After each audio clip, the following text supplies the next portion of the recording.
Now, I don't reckon you've heard of Abdullah Yunus unless the wind has blown unusually favorably over your part of the world. But I tell you this, had he been born in Boston or buried in Oxford, scholars would have named libraries after him and made statues of his nose.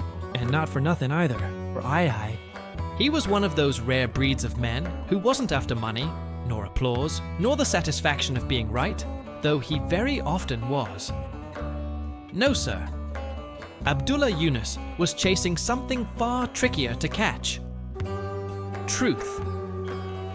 And might I say, he followed it like a bloodhound on the scent, through mud and mirage and mayhem alike. He was born on a Monday, which seems appropriate for a man who made a career out of questioning the very calendar itself. The village where he opened his eyes was so modest you could spit from one end to the other and still have room to wipe your boots. It lay tucked between a bend in a river and a hill that never quite made up its mind to become a mountain. Abdullah's father was a weaver, which is to say, he worked with threads. His mother, on the other hand, worked with words, stories and parables, and the kinds of bedtime warnings that stay in your soul long after you've forgotten where you left your shoes. From his father, he learned the patience of loops and patterns. From his mother, the power of questions that outlive answers. Now, it is said, and I've no reason to doubt it, that Abdullah began speaking in full sentences before he could properly crawl. And not the usual baby gibberish about milk and socks, no sir. His first words were said to be, and I quote, "What is the difference between a shadow and a soul?" Which caused his grandmother to drop her tea and mutter something about gin. At school, the teachers didn't know quite what to make of him. He didn't memorize well, which made them think he was slow, but then he'd ask questions so sharp they left their textbooks bleeding. One teacher, an especially grumpy fellow who wore his belt like a sword, once called him a professional nuisance with a philosophical defect. Abdullah thanked him for the compliment. By the age of 12, he had read the Quran, the Torah, the Gospels, and a bootleg copy of the Tao Te Ching that he found behind a market stall. He read them not to be pious, mind you, but because he suspected that if God had spoken at all, he'd left hints in more than one language. At 17, he wandered. Not because he had to. His family was poor but kind, and they would have gladly kept him. But Abdullah felt that a man who wants to think must also see. So, he packed a satchel with dried figs, 2 shirts, and a notebook already half full of questions like, if the sun is free, why is electricity taxed? Why do men speak of God but act like kings? Does silence count as speech in the presence of beauty? He traveled through deserts and forests, cities that boasted skyscrapers, and villages so old even the donkeys looked philosophical.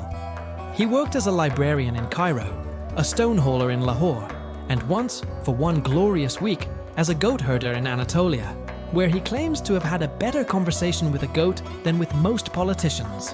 Wherever he went, he listened. Not just to what was said, but to what wasn't. To the space between words. To the sigh after truth is told.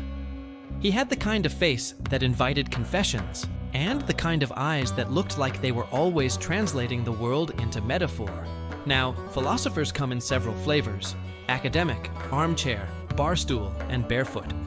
Abdullah was none and all of these. He never wore a robe or a ring, never published a book, and never once charged a fee for his thoughts. And yet, the people came.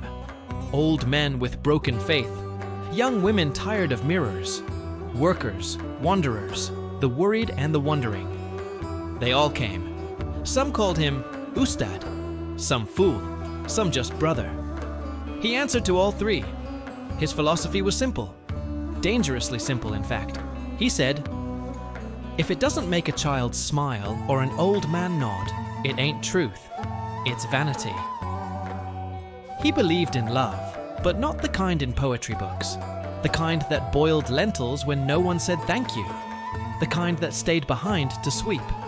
The kind that forgave even when no apology came.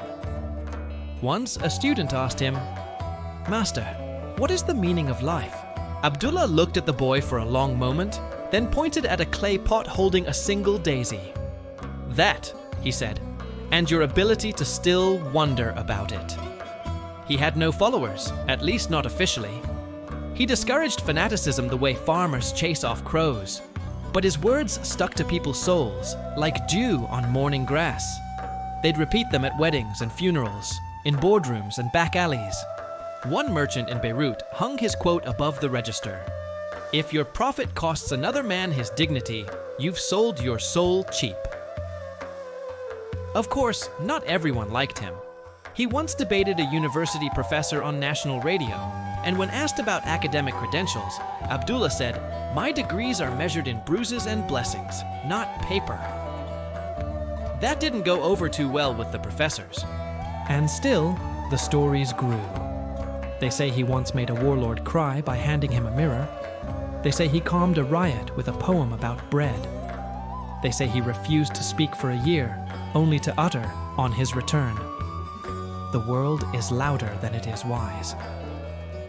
As he grew older, his beard went silver, and his back bent slightly, as if weighed down by all the untold truths he'd gathered. But his eyes, those eyes, stayed young, bright, dangerous. He returned to his village not to retire, but to remember. He tended a garden, taught children to question their toys, and gave tea to travelers. A journalist once asked why he hadn't written a book. Abdullah replied, "Because the people who need the truth can't afford hardcover." He passed away, they say, on a Tuesday morning. The wind was still, the birds quiet. Just before he died, he asked for pen and paper. He wrote a single line: "Even now, the world begins again. Don't miss it." They buried him near a fig tree. No grand tombstone, just a small plaque that reads, "Here lies Abdullah Yunus, philosopher, listener, and lover of unanswered questions. And I, for one, reckon that if heaven has a place for thinkers who cared more for meaning than medals, he's got the best seat on the porch."